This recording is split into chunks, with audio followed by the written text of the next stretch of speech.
welcome, and thank you for tuning in. You're listening to the Beyond 50 radio program. I'm Daniel Davis.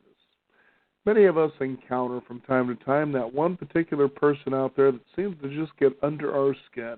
Difficult people. They seem to want to demand things go their particular way and insist that we agree with the direction that they go. Well, what's the best way to deal with something like that? Joining us here on the Beyond 50 radio program today is an expert in the art of dealing with difficult people. She is a top workshop leader and a member of the faculty for the William Glasser Institute, which espouses reality therapy to foster behavioral change. Her instructional career began long before she even became aware that she was herself a difficult person. Traits that began in Lincoln, Massachusetts, where she grew up for more than 30 years. She has been teaching and training, first as a high school teacher and in Ohio and Cincinnati, and then as an administrator in the non-for-profit sector. Her book is titled Lessons from a Difficult Person. I'd like to welcome to the Beyond 50 radio program today our guest, Sarah Elliston. Sarah, thank you for joining us today. Oh, you're welcome. Thanks for inviting me. Now, it's pretty interesting when you look at a title like this and you think to yourself, I've kind of come across people like that. What do we do and how do we come to understand something like difficult people? Well, it's one of those situations where we really have to step back and take the word difficult out for the first step, really, and look at them as human beings, and that's not always easy. One of the things I realized because of my experience is that difficult people really don't understand what they're doing. They're not aware of their actions or their words in terms of how they're impacting others. They know that something's not quite right, perhaps, but no one has said, when you say that or when you do that, it's really a problem. So they don't know what they're doing. Honestly, they don't. And they're not doing it to deliberately, completely make you angry. They're really not plotting the night before to totally annoy you. And when we have difficult people in our lives, we start to get that kind of resentment of, there they go again. They always do that. And so the first step is acknowledging that it's possible that they don't know what they're doing, that their actions are not deliberately designed to make us mad. They're not aware of how other people perceive them. I had no idea, honestly had no idea that people perceived me as confident, intelligent, well-educated. I knew that I spoke well and I have some education, so I speak with the way I was taught to speak. But what I finally learned is that people perceive me as being very confident, and I know what I'm talking about. And when you're 30 years old and you're speaking to someone who's 40 or 45 who's your boss, and they think you're challenging them because you act so confident as if you know what you're talking about, it can be a problem. And that was certainly my experience. Mm-hmm. Now, it was interesting because in your book you talk about how you spent most of your life believing that something was wrong with you. And I can certainly relate that, to myself, trying to fit in. I was kind of one of those who moved around a lot. I wouldn't say I was difficult, but certainly when I was in a classroom, I was probably a pretty challenging student, if you will, because I did spend a lot of time in the principal's office. But as far as relating with, peers, I seem to do okay in that category. So let's kind of define, first of all, what people would consider to be a difficult person. Well, it's really fascinating because most people have asked me that, and one of my responses is, okay, is there no one in your life that you would cheerfully strangle given the opportunity? Because that's probably the person that we would call difficult. However, I've also learned that people like to have, a definition. So I think William Glasser has come up with what he calls the deadly habits for building relationships, and I think they pretty much describe what difficult people do. They complain, they criticize, they usually blame others, they deny that they're doing anything wrong, they nag, they threaten, they punish, and they try to control by rewarding or bribing. And those are the kinds of people, challenging people. That's what I would describe a difficult person. I mean, it's different for each one of us because of the people in our lives. But maybe those behaviors, do they work for you? Well, I wouldn't say they do all the time, but it's interesting as you were outlining those particular traits that I remember in grade school there was this one person that was in our classroom who had a habit of doing exactly what you were talking about. You know, they would do something intentionally, maybe to you, and it was an accident. But if you did something to him, then it was on purpose. Absolutely, absolutely. Well, and part of that was because they had some kind of chip on their shoulder or they were feeling defensive. For me, I know that even though I might have spoken with confidence or acted like I knew what I was talking about, in looking back at my life, I realized that hostility would often come through what I thought was just passion because I grew up with kind of sort of feeling defensive in most of my interactions when someone challenged me, just because of the way I responded to how the dynamics of my childhood with an older and a younger sister who played together very well, and I just didn't ever feel welcome. And that was my perception, but it meant that when someone challenged me or told me I was stupid or whatever, it brought up all the same feelings for me that I had for my siblings. And so at the age of 35, you're not supposed to respond to someone who's criticizing you the way you would with your siblings. But it took me a long time to learn that. So I was considered difficult. Go ahead. Okay. No, it's okay because I like what you're describing here because you kind of wonder, here you sincerely aren't really trying to be this particular way, but you think to yourself, what caused me to become this way in the first place? Well, I did have to stop and go back and look at that. I've been doing workshops on dealing with difficult people for a couple of years, and what I found was that the participants really connected when I explained how, I was 50 years old before I discovered I was difficult. And then they always wanted more after the workshop, and so I decided, well, I'll just write it all down. But I realized I had to really look at what causes someone to be difficult, and is it genetic or is it upbringing or is it? And I think it's all of the above. And for me, it was the sense that I was not welcome, that I was an irritant to my family, that everything was much smoother when I wasn't there. My siblings tell me now that we're adults that their perception is that the whole focus on our childhood, the focus was on Sarah, keeping Sarah happy. So they doubly resented me for that, and I wasn't aware of that focus. I didn't get that until I was a lot older. So it's some of it's childhood, and for me it meant that I was going through life with my dukes up most of the time. I didn't necessarily start a fight, but I was always prepared to be defended or to defend myself. So I was a little bit like the person in your grade school classroom who might do something nasty, and then when you did it back, I would be ready to call you on it, although I don't think I did a lot of deliberately nasty things. I do think I spent a lot of time complaining. I was angry. I blamed other people. I mean, if someone said, this wasn't done correctly, I'd say that's because so-and-so and so-and-so didn't do their job. Or I didn't do that for very long. I did kind of learn that I had to be responsible for myself, but it made me very angry when people didn't do their jobs.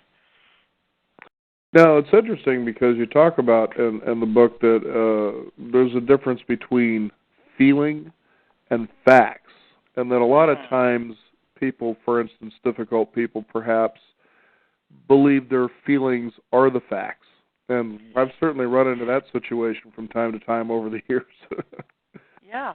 Well, and it was certainly true for me. I think we see a situation, we draw an assumption that's based on our experience and our life, and we trigger an emotional reaction, and then it's a given. I mean, it's a fact.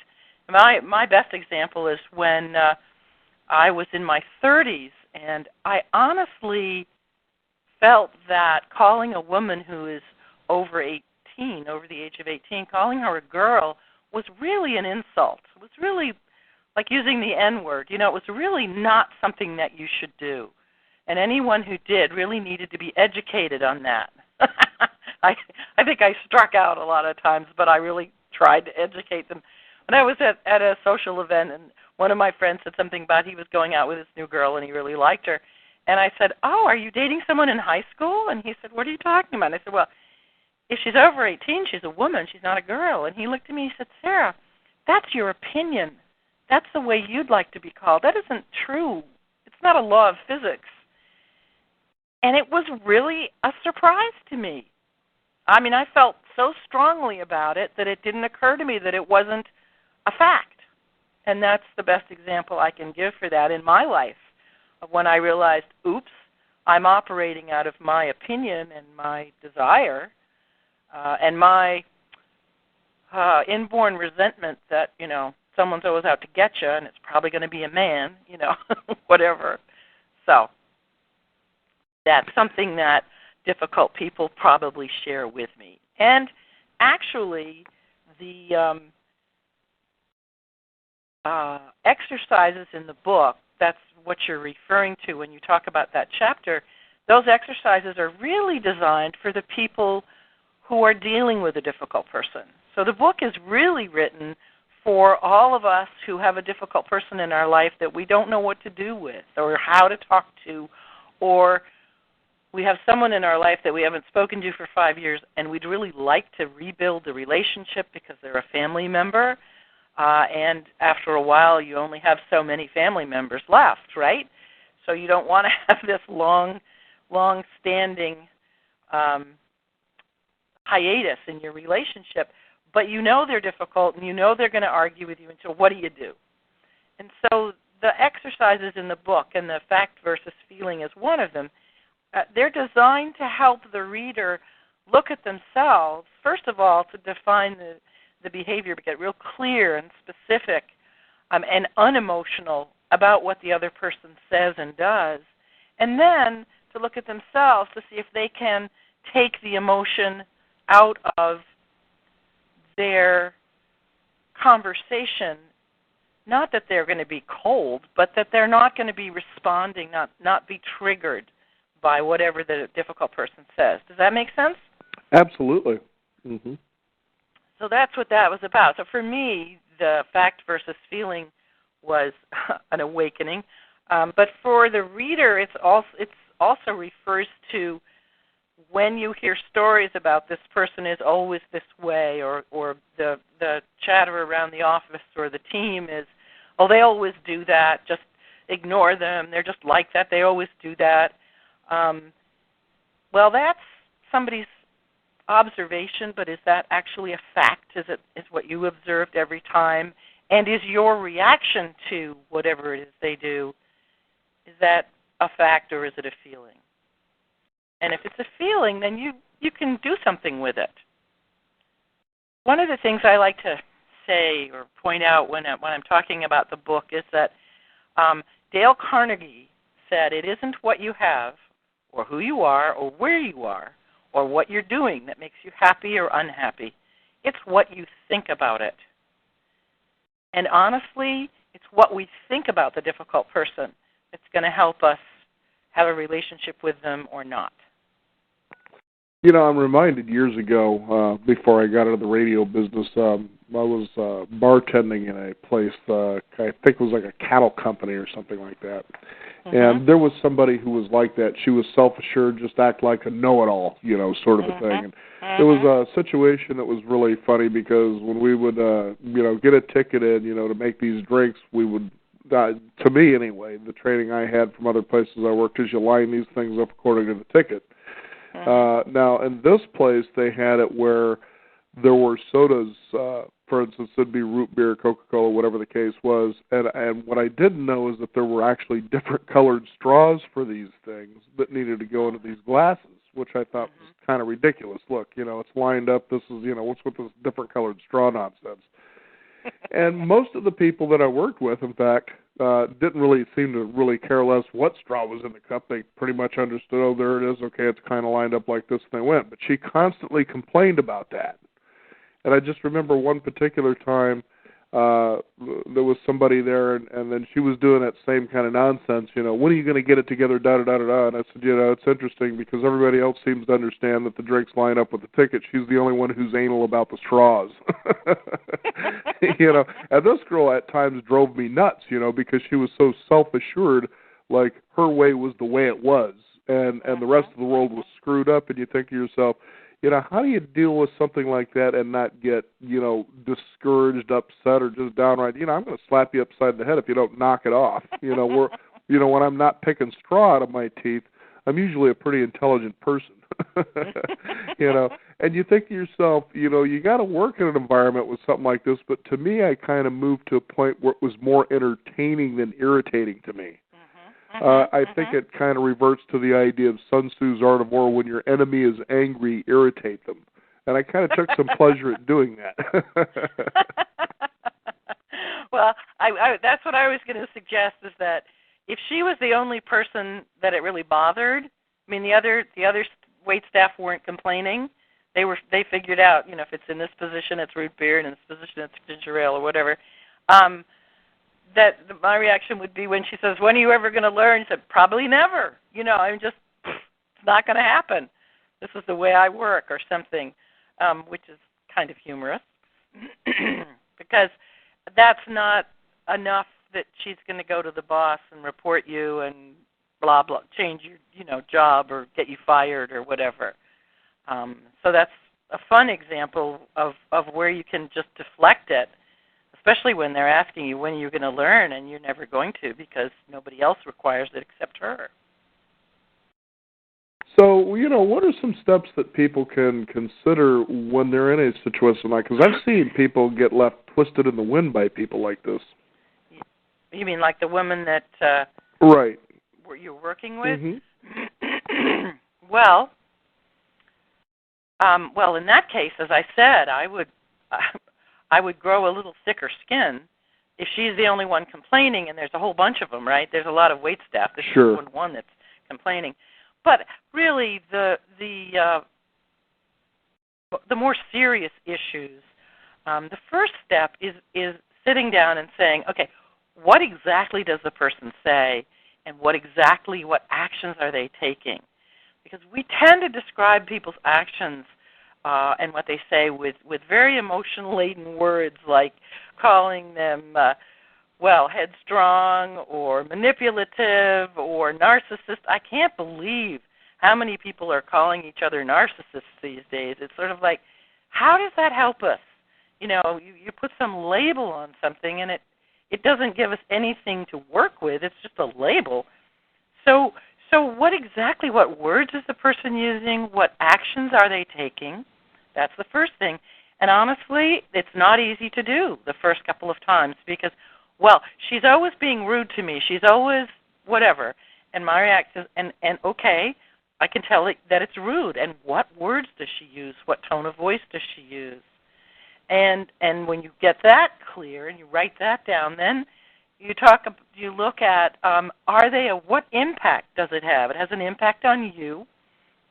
I mean, the impact of your waitress that you were talking about was humorous for you. It was like, she's never going to get over this, so I'm just going to laugh at her.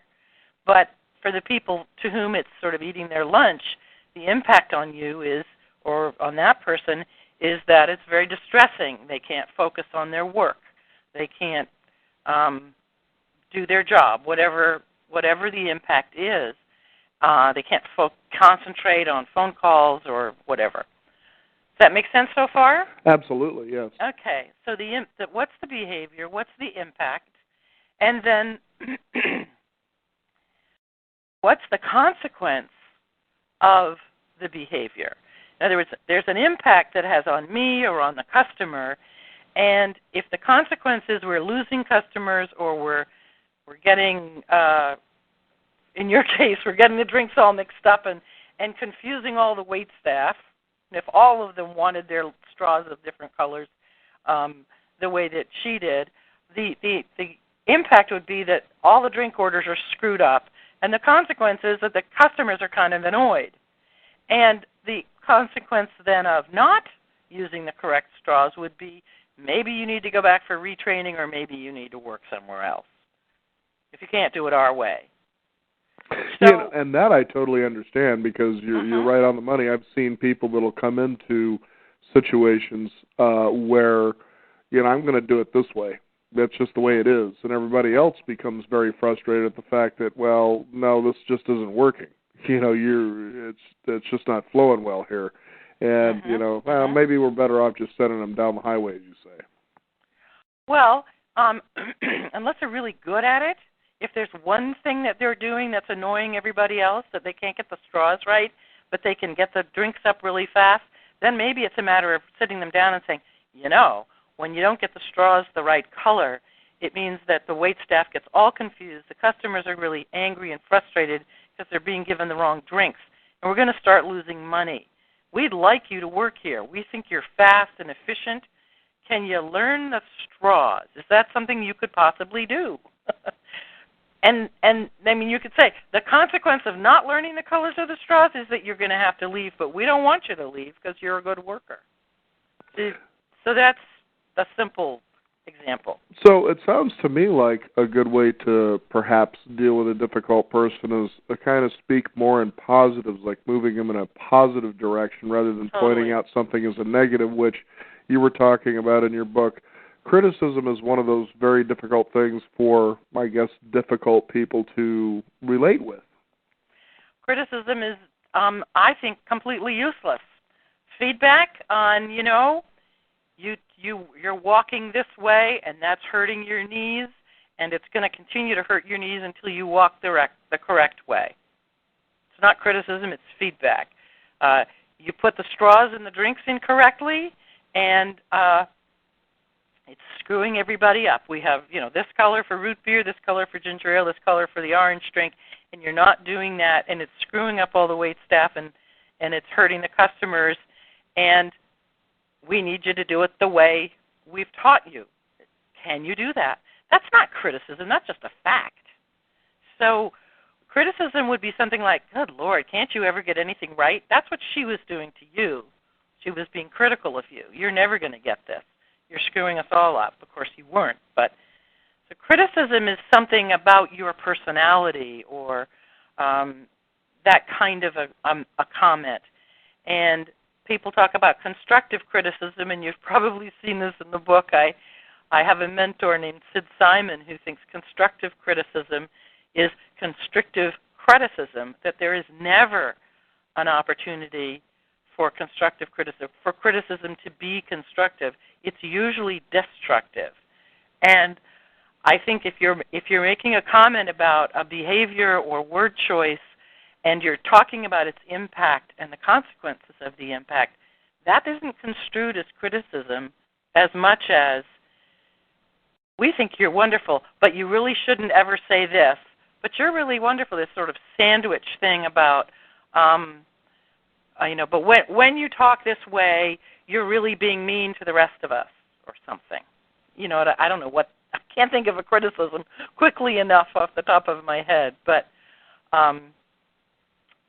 that seems to be the way difficult people, at least in my experience, that's the way we hear it, even when it's not intended. I had a friend once that I enjoyed a lot. She was a social worker, and I enjoyed being with her. We used to have a lot of fun, and I remember her turning to me once and she said, "Does everybody make you mad?" And I thought, what? She said, "You always seem to end up getting mad at people, even when you don't tell them. You tell me. Does everyone make you mad?" And I was in my 30s. I was a long way from discovering that I had some anger issues, and I was coming across as a very defensive, argumentative person. I don't know if I answered your question. You did. In fact, I was thinking about the best-selling book, The 1 Minute Manager. And, Ken Blanchard, who I've talked with a couple of times, that's probably, to me, the best book on management if there is ever. The simplicity of it, it takes you maybe a couple of hours to read. When you embrace the philosophy, which is exactly what you're talking about here, and you implement it, you find how effective it is no matter who you're dealing with. And it's so true that, one of the basic tracks the book takes is if you're coming to a situation where somebody needs to at least be punished is the word that comes to mind, but that's not what I really mean. I guess maybe experience the consequences. Yeah, the consequences, whatever. That this is your behavior right now, and you try to really separate that from this is you. This is your behavior we're talking about here. Now, and this is the impact it has. Okay, but you clearly need to separate the fact that it's your behavior and not you that's really the issue here. And I think that, and I know this works for anybody because I've implemented these philosophies over the years, and I was amazed how simple and how effective it really was. And it's interesting that in the workplace, thankfully enough, I'm not in a workplace too much anymore, but when you can get in those situations, and it's whether it's a corporate or I think the family-owned businesses are the most difficult because they don't train themselves to be good managers. They think this is the way it is, this is the way I taught, this is the way it's always going to be. And most of the time what you hear is criticism. It's directed at you rather than your behavior, And it's interesting when you can separate those two where you actually you're critiquing the behavior of somebody. A person seems to naturally understand what that is, and they, as I would tell people, well, humans are naturally herd creatures, just like horses. We want to belong to a group, and therefore, when, a behavior needs to be corrected and that's suggested, it's just natural, no matter what kind of a personality it is, that they think, maybe I can do something about that. And it's pretty interesting when you can separate that from the idea that there's something wrong with you, as you talk about in your book, Lessons from a Difficult Person. Exactly. I mean, I love being told that my ideas are match Ken Blanchard because he's certainly an idol of mine. I managed volunteer programs for many years, and I taught people how, and I used the concepts from his book all the time. So it's kind of nice. The exercises in my book are designed for people who haven't really been able to take the personal out of their experience of the difficult person, if that makes sense. Being able to really clearly speak to the behavior and the impact, and then, as you say, the consequences of that behavior. It sounds simple, and in a workplace, it might be easier than in a family or in a ordinary workplace. I think in a family business, as you say, the family dynamic is what usually runs the family business. And if it's a top-down kind of thing, it can be pretty constricting for a lot of the employees. But for those people for whom it's not simple to look at the difficult person and clearly see what the behavior is, and then be willing to have a conversation with them, that's why I wrote the book, so that people could look at some examples, do some exercises to get themselves clear, and be willing to put up with, or I guess put up with is the best word, to have the conversation knowing that it's possible, no matter what you say, your difficult person is going to react negatively or defensively, and you have the confidence to know that this too shall pass. We listen to it for a while. We go, sounds like you're annoyed. You don't think this is right. And when you do this, this is the impact. And is that what you want? I mean, are you happy pushing away our customers or screwing up the situation of the drinks in the dining room or whatever? Now, you talk about, and she was a wonderful guest to have on the program some time ago, was Byron Katie. Oh, I love her. Yeah, and it's really interesting because she reminds me when I first came to know who she was, actually through my wife. And it was interesting how this worked out because I was really frustrated years ago about something. And my wife says, well, why don't you let me ask you a couple of questions? And I had no idea, who Byron Katie was or, the work as it's known as. And so we're sitting there, we're going through these questions, and it started reminding me, for instance, of a teacher I had in the 5th grade. And I suppose people could perceive difficult people as those that are always pointing their fingers outward and blame. You know, hey, you, you know, kind of a thing. And he says, you need to always remember this. Whenever you point your finger outwards from yourself to blame something outside of you for the circumstance that you're in, you need to remember there are 3 fingers pointing back at you. And, you know, when you really embrace that simplicity, there's so much truth that you're there, and you're probably 3 times more responsible for being there than the situation you're pointing at.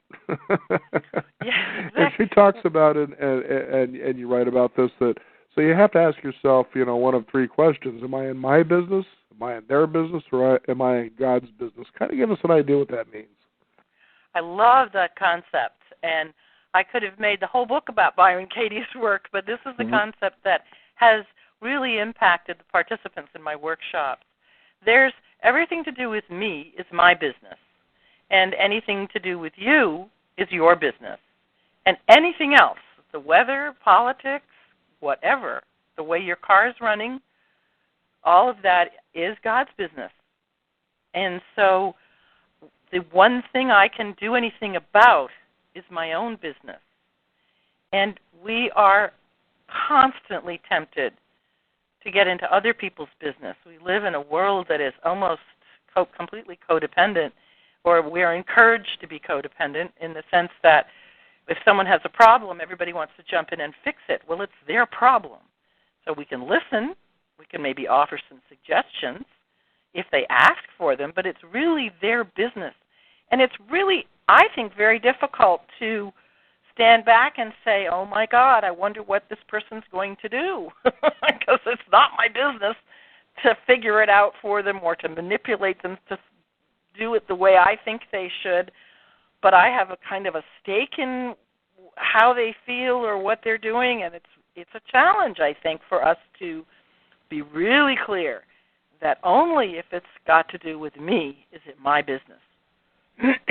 And, you know, Byron Katie's work is relatively simple to understand. It's pretty tough to put into practice. But this particular concept around a difficult person is helping you get clear on what you want to deal with, which is what they do, what they say, and the impact of that in relationship to you or the work team or the family or whatever or whoever it is. But if they start to tell you their life story and about all the things that everybody else has done wrong to them all their life, you can listen to that and say, yes, it sounds like that's painful.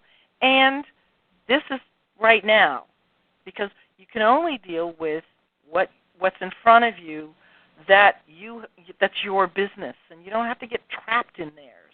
Although most of us are, it seems like the world encourages us to get all caught up in other people's business. It's very tricky. Well, you know, and a good example of that is look at this 2016 election.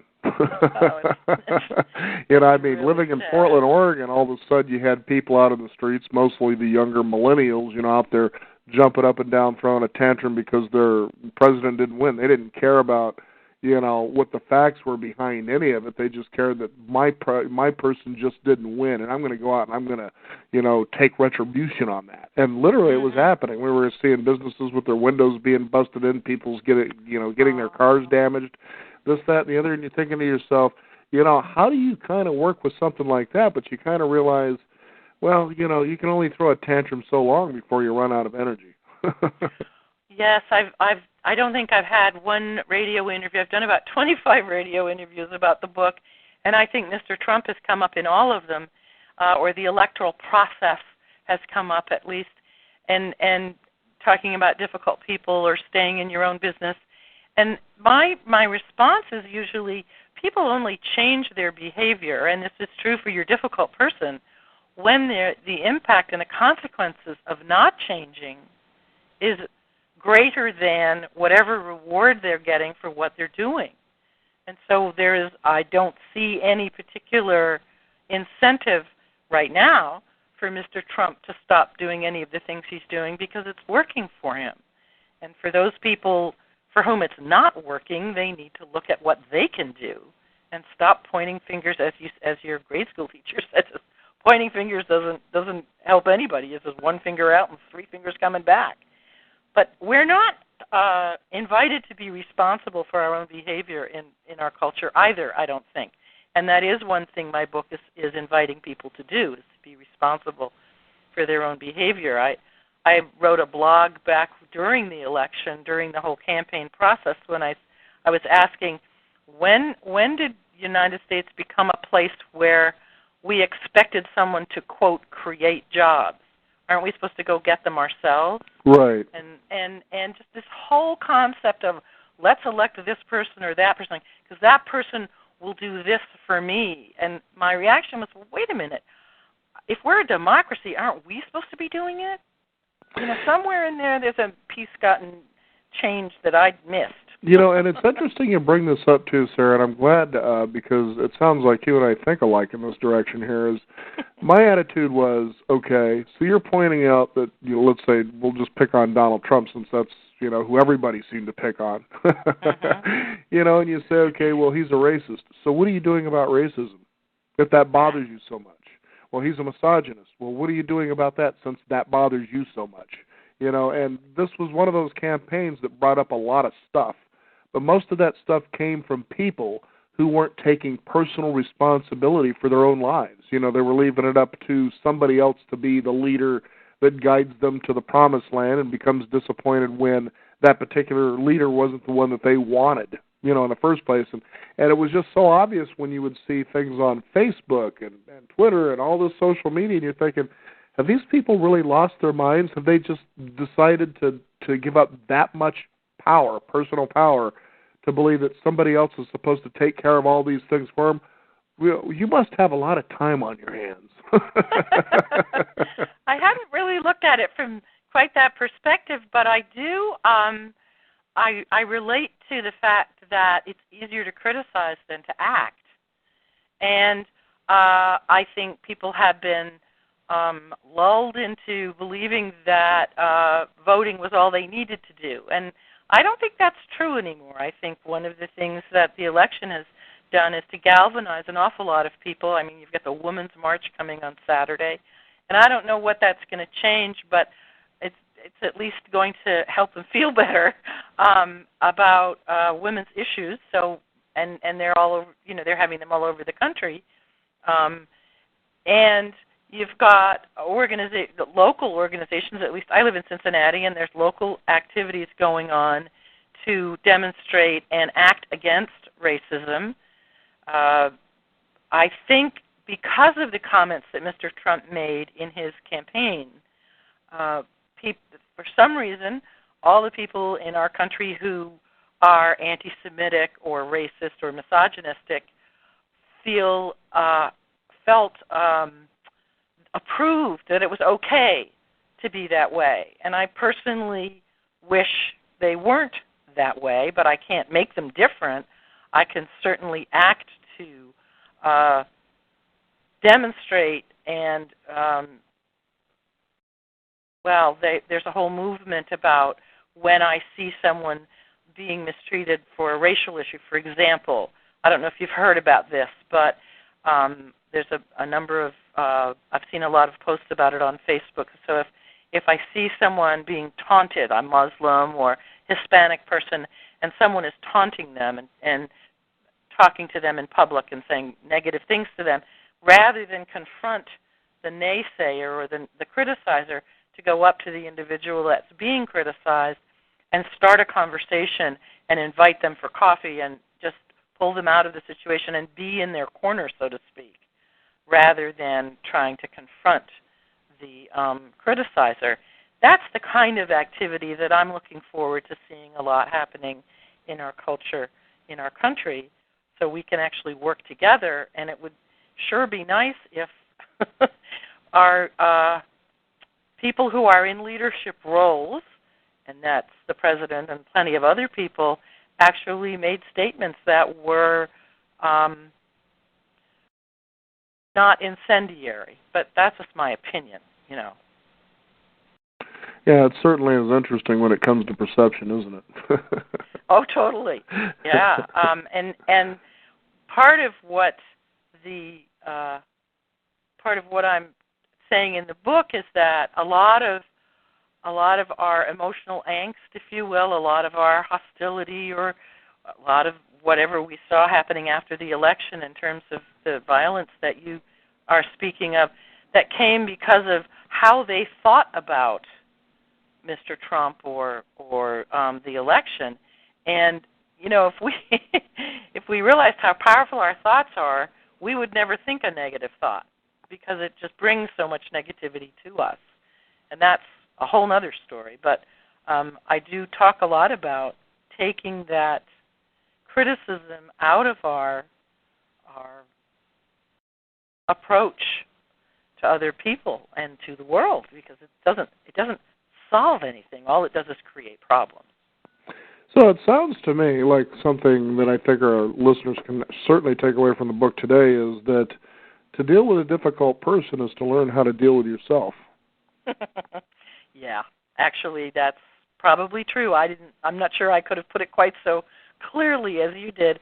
One of the things I talk about are, as opposed to those toxic habits that I described a difficult person doing, is that the goal, at least for me, is to live by what Dr. Glasser calls caring habits. I don't know if you ever bumped into William Glasser in your radio interviews, but these are his caring habits. And he said if we live by these, our relationships will always be positive. And they are listening, supporting, encouraging, trusting, respecting, accepting, and negotiating differences. And I think the one-minute manager would say those are probably basic to how you deal with people, wouldn't you? Yeah, and that's absolutely true, that a difficult person, too, when you come from that approach, instead of looking at them as the enemy, I sometimes like quoting Sun Tzu when it's appropriate, and this is another one. To know your enemy is to know yourself. And then he continues to say you will fight many battles in your lifetime without any real danger.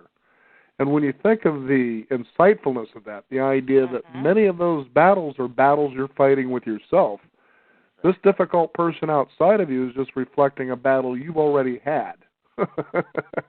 Now, maybe they are difficult, but how do you come to a point where that doesn't feel that way? That experience with them doesn't feel that way anymore. By, for instance, you want to take a look at, well, what is a positive trait this person has that I can actually, for lack of a better word, exploit, talk more about, draw more attention to?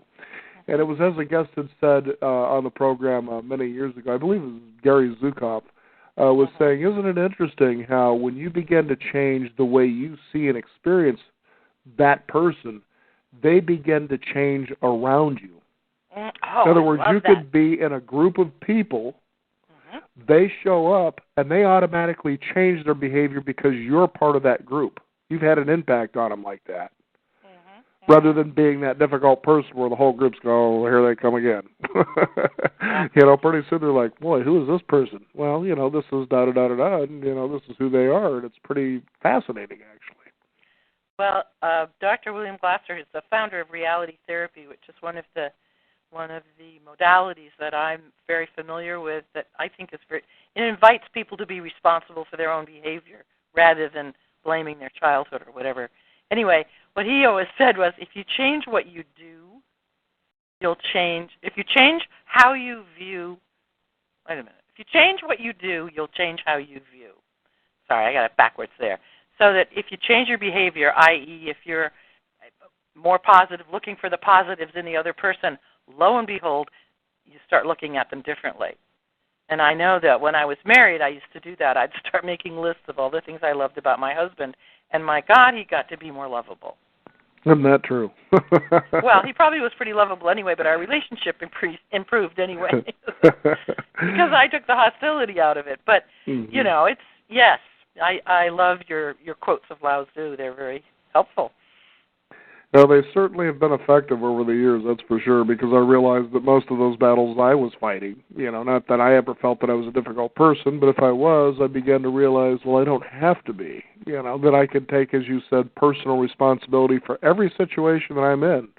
After all, as Dr. Hugh Len, who was someone who introduced the Hawaiian concept of Ho'oponopono into the West, says, do you ever realize that whenever there's a problem and you're there, that once you can come to understand and and it's amazing how much easier life seems to get when you start taking 100% responsibility for everything that comes into your life. I know. It's just really amazing. It's even, you might be out there and you get into a car crash, for instance, and it may actually be the other person's fault. Rather than getting angry, as Eldon Taylor would say, he says, take a look at the situation and say, what possible good can come from this?